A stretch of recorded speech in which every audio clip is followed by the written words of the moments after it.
Hi, welcome to Raw Math. Today I'm doing a series of videos on 5-number summaries. Okay, create a 5-number summary, calculate the range, and create a box and whisker plot.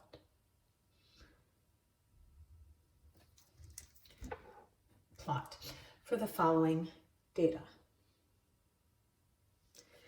Okay, so we look at the data, 14, 11, 8, 123. It's not in order. All right, pause the video, and the first thing you want to do is you want to write the numbers in order from smallest to largest. I'm going to quickly do that myself, but pause, go through the torture yourself. Okay, so in the right order we have 1, 5, 8, 10, 11, 12, 14, 17, 19, 20, 22, 23, 1, 2, 3, 4, 5, 6, 7, 8, 9, 10, 11, 12, 1, 2, 3, 4, 5, 6, 7, 8, 9, 10, 11. I know some of you didn't pause, and shame on you. You need to go through the torture of trying to do that yourself. Okay, so the 5-number summary is the minimum, first quartile, the median, the third quartile, the maximum, and the range. Okay, the minimum is 1, the maximum is 23, and the range is 23 minus 1, which is 22. The only numbers that are guaranteed to be on the 5-number summary are the minimum and maximum. Q1, medium, Q3, there's nothing to guarantee that those are on the actual set of numbers. Because we have 12 numbers, the median is the middle, and the middle of 12 is somewhere between 6 and 7. 1, 2, 3, 4, 5. It's going to be right here. There's 6 numbers to the left, 6 numbers to the right, and the only way to get the median is by doing 12 plus 14 divided by 2, which is 13, and 13 is not on our data set. So in this case, the median is not a data point. So medians are not guaranteed to be a point on our 5-number summary. Okay, Q1. The first quartile is the median of the lower half of numbers. Well, there are 6 numbers here, so again, it's going to be not a data point. We do 8 plus 10 divided by 2, which is 9.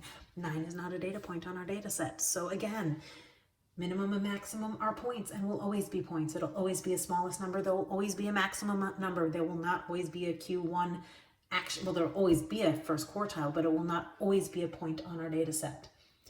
And then up here, Q3 is going to be somewhere between 19 and 20, which is going to be 19 plus 20 divided by 2, which is 19.5. I always have students say, do I have to show the work if I know that between 8 and 10 is 9?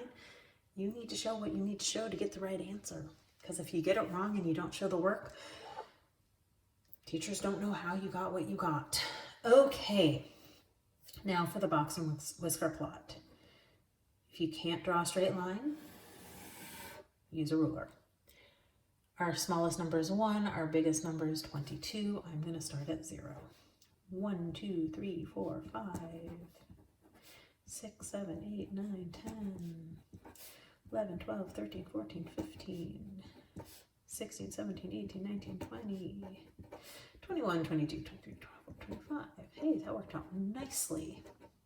Okay, so minimum is 1, Q1 is 9, 13,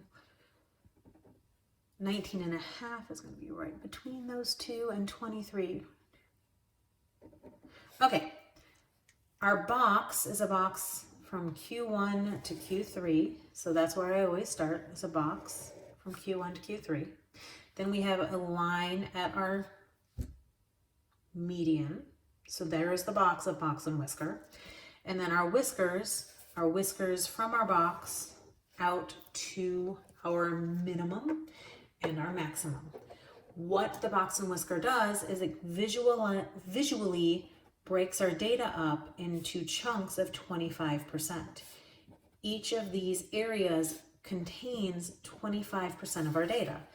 3 data points here, 3 data points here, 3 data points here, and 3 data points here. We can see that there's a wider spread between 1 and 8 than there is between 20 and 23. But we can see that visually on our graph without even knowing what our data points are. So Measures of central tendency, mean, median, and mode break all of our data into a single data point, whereas a 5-number summary, a box and whisker plot, really gives you a lot more information. Okay, I hope you've enjoyed this video. Please subscribe to my YouTube channel, like my Facebook page, and I'll see you on the next video. Thanks.